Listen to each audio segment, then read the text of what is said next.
Saudara sekalian, kita lanjutkan dengan episode yang ke-15.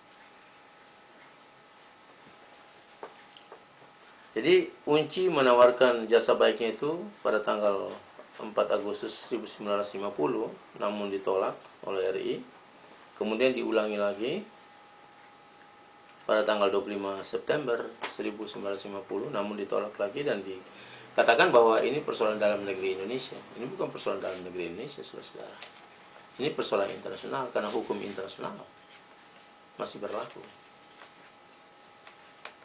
Persoalan Maluku bukan persoalan RI atau persoalan orang Jawa, bukan persoalan Maluku, persoalan orang Maluku.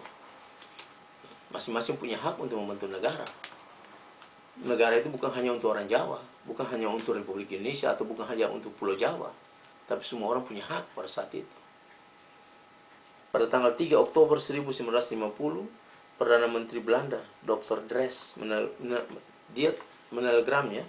Dia bikin telegram kepada Perdana Menteri Republik Indonesia, Natsir, atas penyerbuan ke Maluku Selatan tersebut dan meminta penyelesaian secara damai. Jadi kan waktu agresi militer mulai bulan Juli itu Perdana Menteri Drees sebagai Perdana Menteri Belanda pada saat itu sakit jiwa dia. Karena itu kan menimbulkan huru-hara yang besar, yang berat dan hebat di Maluku Selatan. Itu menimbulkan tumpah darah yang luar biasa. Dan itu tidak dibenarkan berdasarkan hukum internasional. Oleh sebab itu dia telegram kepada Perdana Menteri RI, Natsir. You bikin apa ini?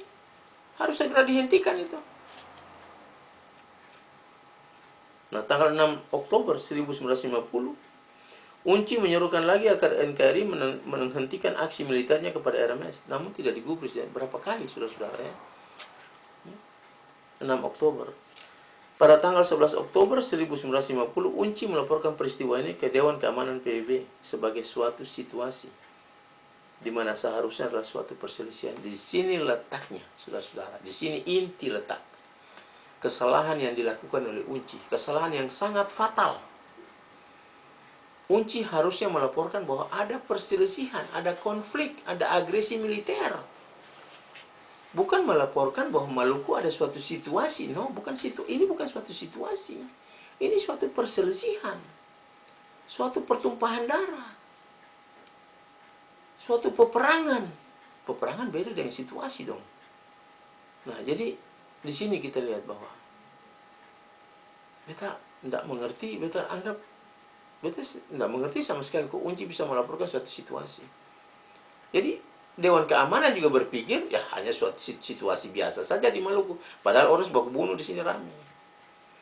Sudah kocar kacir yang ramai di sini. Nah itu fatal saudara-saudara yang dilakukan oleh Unci.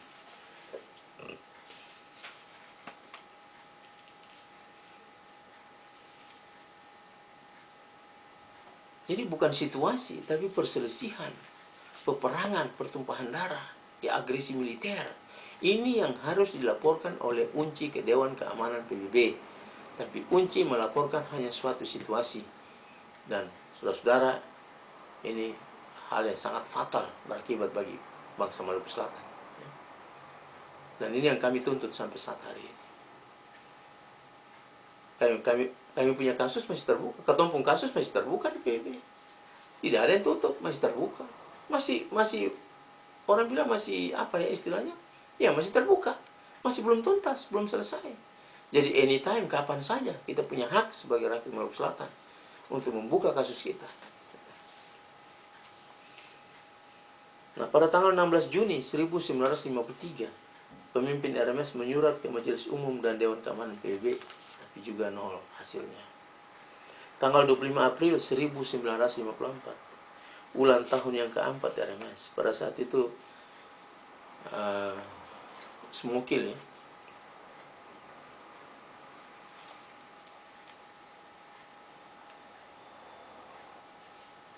Yang bergerilya dengan rakyat Maluku Selatan, yang mempertahankan Republik Maluku Selatan.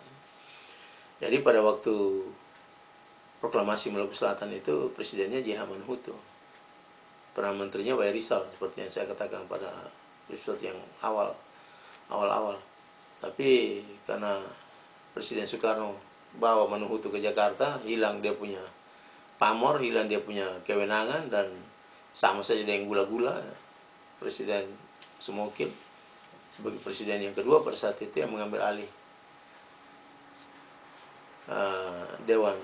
mengambil alih kepemimpinan atau presiden daripada Republik Maluku Selatan dan berperang melawan Republik Indonesia sampai 13 tahun sudah hampir dengan tadi dikatakan bulan Desember 3 Desember 1963 boleh ditahan dan ditangkap ya.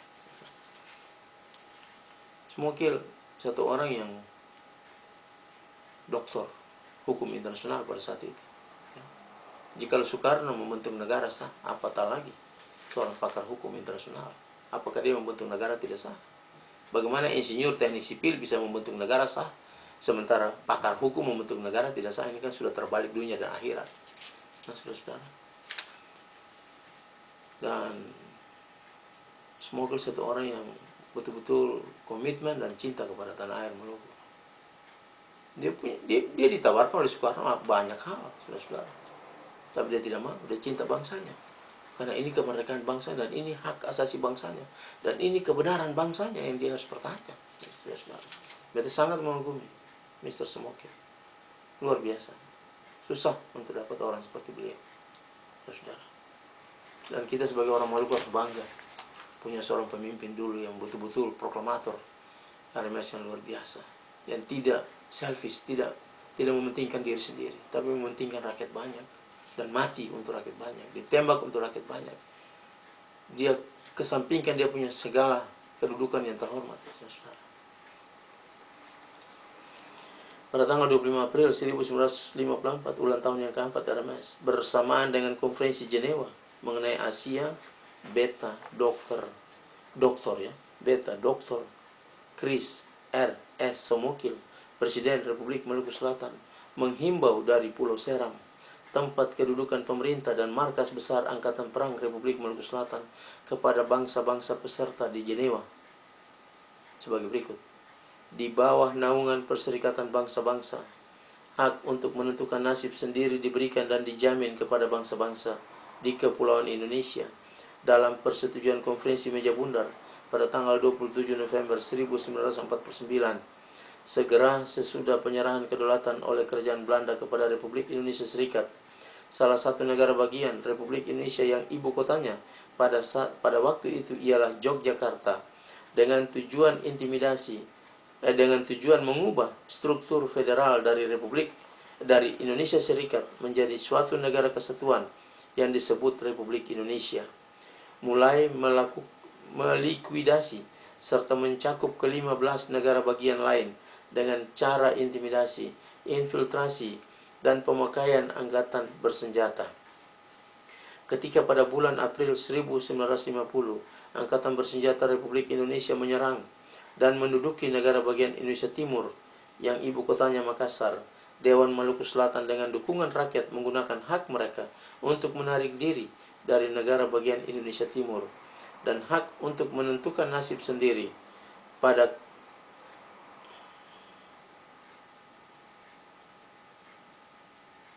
25 April 1950 memproklamasikan Republik Maluku Selatan yang berdaulat dan merdeka. Walaupun bangsa dan dewannya dengan demikian telah bertindak dalam hak mereka, Republik diserang dan diduduki oleh pasukan Republik Indonesia, dan berlangsunglah suatu perang panjang serta kejam. Beta mengirim himbauan ini kepada Anda dari Pulau Seram, pulau terbesar dari Republik Maluku Selatan, tempat pemerintah dan tentara Republik tempat pemerintah dan tentara Republik selama 4 tahun telah berjuang dengan berhasil, dan di tempat yang mereka akan berjuang terus hingga seluruh wilayah Republik mereka dibebaskan. Beta menghimbau kepada Anda, khususnya yang bersidang di Jenewa, untuk mendirikan perdamaian dan ketertiban di Asia dengan permohonan mendesak untuk melihat kewajibannya untuk melakukannya di bawah tanggung jawab Perserikatan Bangsa-Bangsa dipenuhi, dan hak yang diberikan kepada bangsa kami dan yang dijamin oleh bangsa-bangsa bebas dari dunia diterapkan, sehingga perdamaian dan ketertiban dapat diperbaiki di bagian dari Asia Tenggara. Atas nama 2 juta rakyat Maluku Selatan, Beta menyatakan kepercayaan pada tingkat catatan konstruktif Anda selama